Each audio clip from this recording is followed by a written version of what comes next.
হরে কৃষ্ণ বন্ধুরা, এক সময়ের কথা যখন দেবশ্রী নারদ নারায়ণ নারায়ণ জপ করতে করতে বৈকুণ্ঠ লোকে আসলেন। তখন সে শ্রীহরি ও মাতা লক্ষ্মীকে প্রণাম করে বললেন, আর তিনি বললেন, হে প্রভু, আজ আমি যখন পৃথিবী লোকে ভ্রমণ করছিলাম আর দেখলাম পৃথিবী লোকে অনেক নারীরা কঠোরভাবে তাদের পতিব্রতা ধর্মের পালন করছে, আর অন্যদিকে এমন অনেক নারী রয়েছে যারা স্বামীর সঙ্গে প্রতারণা করছে, নিজের স্বামীর চোখে ধুলো দিয়ে পর পুরুষের সঙ্গে সম্বন্ধ স্থাপন করছে। এমনটা কেন হচ্ছে? আর প্রভু, আমি জানতে চাই একজন সত্যিকারের পতিব্রতার স্ত্রীকে আমরা কি রূপে চিনতে পারি। হে প্রভু, একজন সত্যিকারের পতিব্রতার স্ত্রীর মধ্যে কোন গুণগুলি বর্তমান থাকে? আর তখন শ্রীহরি বিষ্ণু বললেন, হে নারদ, তুমি সকল মানবজাতির কল্যাণের উদ্দেশ্যে উচিত প্রশ্নই করেছ, কিন্তু এক স্ত্রীর মনের কথা বুঝতে পারা সবার পক্ষে সম্ভব নয়। আপনার এই প্রশ্নের যোগ্য উত্তর আপনাকে দেবী লক্ষ্মীই দিতে পারেন। তখন শ্রীহরি বিষ্ণু মাতা লক্ষ্মীকে বললেন, হে দেবী লক্ষ্মী, আপনি কৃপা করে দেবশ্রী নারদের এই জিজ্ঞাসার পরিতৃপ্তি ঘটান এবং ওনার মার্গদর্শন করুন। আর তখন দেবী লক্ষ্মী বললেন, হে স্বামী, আপনার আজ্ঞা আমার শিরোধার্য, আর আমি অবশ্যই দেবশ্রী নারদের এই প্রশ্নের সমাধান করব। আর তখন মাতা লক্ষ্মী বললেন, হে দেবশ্রী নারদ, আর যেই নারীর মধ্যে এই 3 প্রকারের গুণ বর্তমান থাকে তার বংশ শুদ্ধ হয়, আর তার গৃহে দেবী লক্ষ্মী স্বয়ং বিরাজ করে, আর সেই নারীর শ্বশুরকুলের সঙ্গে সঙ্গে আর পিতার কুলেরও সম্মান বৃদ্ধি পায়, আর তাদের সকলেরই স্বর্গের প্রাপ্তি হয়। আর সেই সব স্ত্রীরা যারা পতিব্রতা হয় তারা মৃত্যুর পরে বৈকুণ্ঠ লোক প্রাপ্তি করে। আর পতিব্রতা স্ত্রীর একটি মহান কথা শুনুন, আর এই পবিত্র কথা শ্রবণ করার মাত্রই সেই ব্যক্তির সমস্ত পাপ নষ্ট হয়। আর যে ব্যক্তি ধ্যানমগ্ন হয়ে পবিত্র কথা শোনে, আর ভগবান বিষ্ণু তার 101টি পাপ ক্ষমা করে। আর এই কারণে প্রত্যেকটি ব্যক্তির এই পবিত্র কথা ধ্যানপূর্বক শোনা উচিত। আর মাতা লক্ষ্মী বললেন, প্রাচীন কালের কথা, আর মধ্যদেশে একটি অত্যন্ত শোভায়মান নগরী ছিল, আর সেই নগরে এক পতিব্রতা ব্রাহ্মণী বাস করত, আর তার নাম ছিল শোভা। আর শোভার স্বামী পূর্বজন্মের পাপ কর্মের দরুন এ জন্মে কুষ্ঠ রোগে আক্রান্ত হয়েছিল, আর তার সমস্ত শরীরে বিভিন্ন জায়গায় ভয়ঙ্কর ধরনের ক্ষত হয়ে গিয়েছিল, এবং সেই ক্ষত থেকে অনবরত পুঁজ বেরোতো। তার স্বামীর শরীরে এমন অবস্থা হওয়ার সত্ত্বেও শোভা তার স্বামীকে কখনোই ছেড়ে যায়নি। সে তার স্বামীকে নিজের সাধ্য মতো সেবা করত, আর তার স্বামী তাকে যখন যা বলতো আর সে তার সাধ্য মতো ক্ষমতা মতো সবই পূরণ করত। শোভা প্রতিদিন ভগবানের পুজোর সমানে নিজের স্বামীরও পুজো করত। আর শোভা তার নিজের সমস্ত মনের ইচ্ছা ত্যাগ করে তার স্বামীর নিরন্তর সেবা করে চলেছিল। আর একদিন যখন শোভার স্বামী কাঠে শুয়েছিল, সে রাস্তা থেকে একটি অত্যন্ত সুন্দরী বেশ্যাকে যেতে দেখল। আর সেই সুন্দরী পতিতা মহিলাকে দেখে তার স্বামীর কাম বাসনা দ্বারা পরিপূর্ণ হলো। সেই পতিতা মহিলার সুন্দর রূপ ওই ব্রাহ্মণকে পুরোপুরি নিজের বশে করে নিল।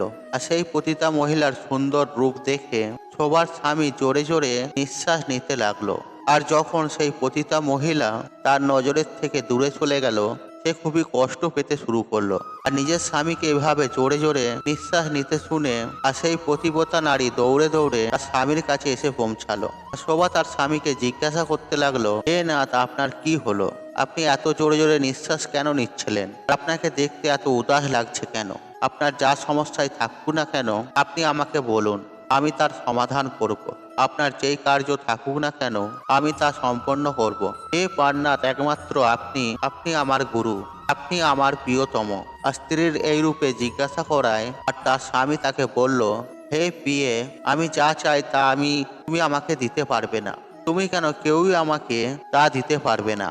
এই কারণে ব্যর্থ করে কথা বলা উচিত হবে না। আর তখন শোভা বলল, হে নাথ, আমি বিশ্বাস করি যে আমি আপনার কার্য সম্পূর্ণ করতে পারবো। আপনি শুধু আমাকে আজ্ঞা দিয়ে আর কষ্ট করুন। আমি আমার শরীরের সম্পূর্ণ শক্তি দিয়ে সেই কর্ম করার চেষ্টা করব।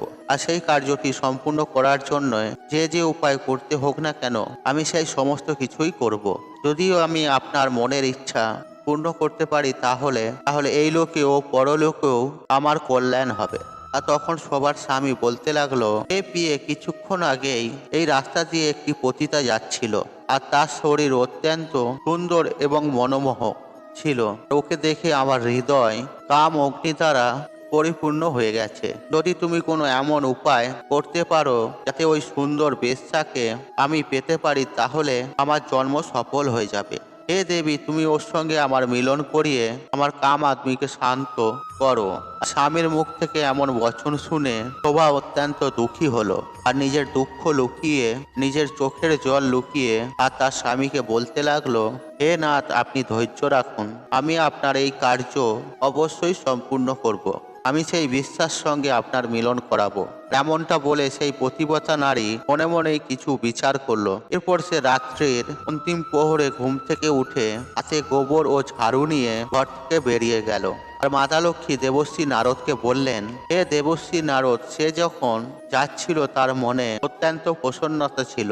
শোভা গোবর ও ঝাড়ু নিয়ে সেই বেশ্যার সামনে উপস্থিত হলো এবং তার উঠানটি ভালো করে ঝাড় দিয়ে দিল এবং গোবর দিয়ে সুন্দর করে লেপে দিল এবং সকলে দেখার আগেই সে সেখান থেকে চলে গেল। আর এই প্রকারে সে পতিব্রতা নারী 3 দিন পর্যন্ত সেই বেশ্যার গৃহে গৃহে ঝাড়ু লাগিয়েছিল এবং তার উঠান পরিষ্কার করে দিয়েছিল। অপরদিকে যখন সেই পতিতা মহিলা দেখলো তার উঠান এত সুন্দরভাবে পরিষ্কার করা, সে তার সেবকদের ঘরে জিজ্ঞাসা করলো, এমন সুন্দরভাবে আমার উঠান কে পরিষ্কার করেছে? আর তার সেবকরা উত্তর দিল, মালকিন, আমরা তো দেখতে পাইনি, আমরা ওঠার আগেই কে যেন প্রতিদিন উঠান সুন্দর করে পরিষ্কার করে দিয়ে যায়। আর তখন সে বেশ্যা বলল, যে এভাবে আমার উঠান সুন্দর করে পরিষ্কার করে দিয়েছে, আমি তার সকল ইচ্ছা অবশ্যই পূর্ণ করব। আর সেই পতিতা মহিলা মনে মনে ভাবতে লাগলো, কে আমার উঠান এইভাবে সুন্দর করে এইভাবে পরিষ্কার করে দিয়ে যায়, আর কে এত সুন্দর করে আমার উঠানে গোবর দিয়ে লেপে দিয়ে যায়। এটা জানার জন্য সেই বেশ্যা সারা রাত জাগলো। আর ভোর হতে না হতেই যখন সেই ব্রাহ্মণী ঝাড়ু আর গোবর নিয়ে তার উঠানে উপস্থিত হলো, সেই বেশ্যা তখন অত্যন্ত অবাক হয়ে গেল। আর সে দৌড়ে সেই ব্রাহ্মণীর হাত ধরে নিল আর বলতে লাগলো, হে পতিব্রতা নারী, হে কল্যাণী, এটা আপনি কি করছেন? আর আমাকে পাপের ভাগীদারি করছেন? আর মাতা লক্ষ্মী তখন দেবশ্রী নারদকে বললেন, হে দেবশ্রী নারদ। আর তখন সে পতিতা মহিলা ঈশ্বরকে ডাকতে লাগলেন আর বললেন, হায় ঈশ্বর, এটা আমি কি দেখছি? আমি তো এত বড় পাপের অধিকারী হয়ে গেলাম। আর সেই পতিতা মহিলা শোভাকে বলতে লাগলো, আপনি আমাকে ক্ষমা করুন, আপনি এই কাজ করবেন না। আর এমনটা বলতে বলতেই আর সেই পতিতা মহিলা ব্রাহ্মণের পায়ে পড়ল আর বলতে লাগলো, আপনি কেন আমার ধন সম্পদ, যশ, আয়ুর ক্ষতি করছেন? আমি কোন অপরাধ করেছি? আমি যদি কোনো অপরাধ করি তাহলে আপনি আমাকে শাস্তি দিন। আপনার যা ইচ্ছা তা আপনি আমার কাছ থেকে চাইতে পারেন, আমি কোনো কিছু চিন্তা ভাবনা না করে আপনাকে সেটি দিয়ে দেবো। কিন্তু আপনাকে এই কার্য শোভা দেয় না। তখন সেই পতিব্রতা নারী সেই বেশ্যাকে বলতে লাগলো, হে সুন্দরী, আমার ধন সম্পত্তির লোভ লালসা নেই, কিন্তু তোমার কাছে কিছু আমার কাজ আছে। আর যদি তা তুমি করো তাহলে আমি নির্ভয় হয়ে বলতে পারি, যদি তুমি সেই কার্য সম্পন্ন করো তাহলে আমার মন শান্তি পাবে। তখন সেই বেশ্যা বলতে লাগলো, হে পতিব্রতা নারী, আপনি তাড়াতাড়ি বলুন আপনার মনের কি ইচ্ছা রয়েছে, আমি তা অবশ্যই পূর্ণ করব। আপনি তো একজন মহান পতিব্রতা নারী, আপনার কর্ম করলে তো আমার সকল পাপ নষ্ট হবে। আপনার চরণ স্পর্শ করার মাত্রই আমি সকল প্রকার পাপ থেকে মুক্ত হয়ে গেছি। আর কৃপা করে আপনি তাড়াতাড়ি বলুন আমি আপনার কোন প্রকারের সেবা করতে পারি। আর তখন শোভা লালচুক মুখ নিয়ে বলতে লাগলো, কিছুদিন আগে আমার স্বামী তোমাকে দেখেছে আর তোমার সুন্দর শরীরের ওপর সে মোহিত হয়ে গেছে। তিনি তোমার সঙ্গে মিলন করার ইচ্ছে আমার কাছে পোষণ করেছে। আর এমনটা শুনে সেই বেশ্যা চমকে গেল। আর সে কিছুক্ষণ এটা ভেবে দুঃখিত হলো যে একজন কুষ্ঠ রোগীর সঙ্গে তাকে মিলন করতে হবে। আর সেই পতিতা নারী পতিব্রতাকে বলতে লাগলো, হে দেবী, তুমি যদি রাত্রে তোমার স্বামীকে নিয়ে আমার গৃহে চলে আসো, তবে আমি এক রাতের জন্য তোমার স্বামীর ইচ্ছা অবশ্যই পূর্ণ করব। আর তখন সেই পতিব্রতা নারী বলতে লাগলো, আমি আজ রাত্রেই আমার স্বামীকে নিয়ে তোমার গৃহে আসবো এবং যখন তার মনের ইচ্ছা পূর্ণ হয়ে যাবে তখন আমি রাত থাকতে থাকতেই আমার গৃহে আবার ফেরত নিয়ে যাব তাকে। তখন সে পতিতা মহিলা বলতে লাগলো, হে পতিব্রতা নারী, তুমি এক্ষুনি এখান থেকে চলে যাও, যাতে কেউ এখানে তোমাকে না দেখতে না পায়, এবং অর্ধেক রাত হলে তুমি তোমার স্বামীকে নিয়ে এখানে চলে এসো। একথা শুনে তার শোভা গৃহে প্রস্থান করলো এবং তার স্বামীকে গিয়ে সব বৃত্তান্ত শোনালো। তার স্বামী তখন শোভাকে বলতে লাগলো, কিন্তু আমি কিভাবে যাব? আমি তো হাঁটতেও পারি না। তখন শোভা বলতে লাগলো, হে স্বামী, আপনি কোনো চিন্তা করবেন না। আমি আপনাকে আমার পিঠের ওপর বসিয়ে তার কাছে নিয়ে যাব, এবং যখন আপনার কর্ম পূর্ণ হয়ে যাবে তখন আমি আবার আপনাকে বাড়িতে নিয়ে আসব। এমনটা শুনে সেই ব্রাহ্মণ অত্যন্ত খুশি হলো এবং নিজের স্ত্রীকে বলতে লাগলো, হে পতিব্রতা নারী, তুমি তুমি অত্যন্ত মহান। আমি তোমার উপর অত্যন্ত প্রসন্ন হয়েছি। তোমার কারণে এই আমার কর্ম পূর্ণ হবে। তুমি আজ যা আমার জন্য করলে, সংসারের কোনো স্ত্রী তার স্বামীর জন্য তা কখনোই করেনি। হে দেবী, তুমি ধন্য। এরপর রাত হয়ে গেল। তখন সেই পতিব্রতা নারী তার কুষ্ঠরোগী স্বামীকে নিয়ে ওই বেশ্যার গৃহের উদ্দেশ্যে রওনা দিল। আর তারা যখন রাস্তা দিয়ে যেতে লাগলো, আর সেই রাস্তার ধারেই পরম তেজস্বী মান্ডব ঋষি নিজের ধ্যানে মগ্ন ছিলেন। আর ভুলবশত তারা যখন রাস্তা দিয়ে যাচ্ছিল, তখন মান্ডব ঋষির গায়ে ভুলবশত সবার স্বামীর পা লেগে যায়। এর ফলে মান্ডব ঋষির ধ্যান ভেঙে যায়। আর মান্ডব ঋষি ক্রুদ্ধ হয়ে তখন তার স্বামীকে অভিশাপ দিয়ে দেয়, রাত্রি পোহানো মাত্রই তুই ভস্ম হয়ে যাবি। তখনই সেই পতিব্রতা নারী শপথ নেয়, রাত্রি যেন কখনোই শেষ না হয়।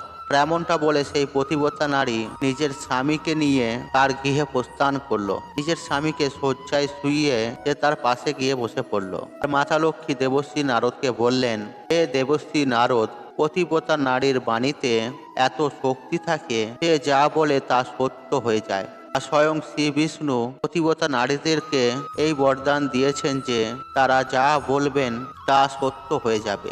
এরপর 3 দিন পর্যন্ত সূর্য উদয় হলো না। তারা সংসার অন্ধকারে ডুবে গেল। সৃষ্টি প্রায় অচল হতে বসেছিল। আর এই দৃশ্য দেখে সকল দেবতারা ব্রহ্মাজির কাছে গেলেন। আর তখন তারা এটা জিজ্ঞাসা করতে লাগলেন, এই যে কেন 3 দিন পর্যন্ত সূর্য উদয় হলো না, সৃষ্টির এমন অবস্থা কিভাবে হলো? তখন ব্রহ্মাজি সেই পতিব্রতা নারীর পাণ্ডব ঋষির সেই কাহিনী তাদেরকে বলতে লাগলো। আর দেবী লক্ষ্মী দেবশ্রী নারদকে বললেন, আর ব্রহ্মাজি সহিত সমস্ত দেবগণ তখন সেই পতিব্রতা নারীর গৃহে উপস্থিত হলো। আর ব্রহ্মাদেব তখন সেই পতিব্রতা নারীকে বলতে লাগলো, হে মাতা, 3 দিন পর্যন্ত তোমার নেয়া শপথে কারণ এই সূর্য উদয় হচ্ছে না। এর ফলে সমস্ত সৃষ্টি ধ্বংসপ্রাপ্ত হতে চলেছে।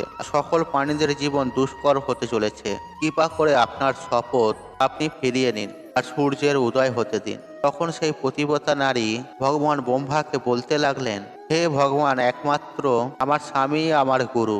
আর তিনি আমার কাছে 3 লোকের থেকেও বড়। আর মান্ডব ঋষির শাপে কারণে সূর্য উদয় হওয়া মাত্রই আমার স্বামীর মৃত্যু হয়ে যাবে। আমি কোনো লোভ, ক্রোধ অথবা মোহের বশে এমনটি করিনি। আমি কেবলমাত্র আমার স্বামীর প্রাণের রক্ষা করতে চাই। আর ব্রহ্মাদেব বললেন, হে মাতা, তোমার স্বামীর আয়ু এতটাই ছিল, তার মৃত্যুর সঙ্গে সঙ্গেই পৃথিবীর কল্যাণ হবে। তুমি দয়া করে তোমার স্বামীর মৃত্যু হয়ে যেতে দাও, আর এতে তুমি অনেক পুণ্য অর্জন করতে পারবে। আর তখন সেই পতিব্রতা নারী ব্রহ্মাদেবকে বললেন, হে দেব, আমার স্বামীকে ছাড়া আমার কোনো পুণ্যের প্রয়োজন নেই। আর ওনাকে ছাড়া কোনো লোকেই আমার সুখের প্রাপ্তি হবে না। আর আমার স্বামী আমার জন্যেই ঈশ্বরের সমতুল্য। এই কারণে আমি ওনার ত্যাগ করতে পারবো না। আর তখন ব্রহ্মাদেব বললেন, হে কল্যাণী, তোমার এই পতিব্রতা ধর্মের কারণে আমি তোমার উপর অত্যন্ত প্রসন্ন হয়েছি। তুমি এখন এই শপথ ফিরিয়ে নাও এবং সূর্য উদয় হতে দাও, যার ফলে সমস্ত সংসার সুস্থ হয়ে যাবে। আর আমাদের আশীর্বাদে তোমার এই কুষ্ঠরোগী স্বামীও কামদেবের সমান সুন্দর হয়ে উঠবে। আর ব্রহ্মাজি দ্বারা এমন প্রতিশ্রুতি পাওয়ার পর সেই পতিব্রতা নারী কিছুক্ষণ ভাবলেন, তারপর হ্যাঁ বলে তার শপথ তুলে নিলেন। আর সঙ্গে সঙ্গেই সূর্য উদয় হলো। আর সূর্য উদয়ের সঙ্গে সঙ্গেই তার স্বামী ভস্ম হয়ে গেল এবং তার স্বামীর শরীরের ছাই থেকে কামদেবের সমান তার স্বামী বাইরে বেরিয়ে আসলো।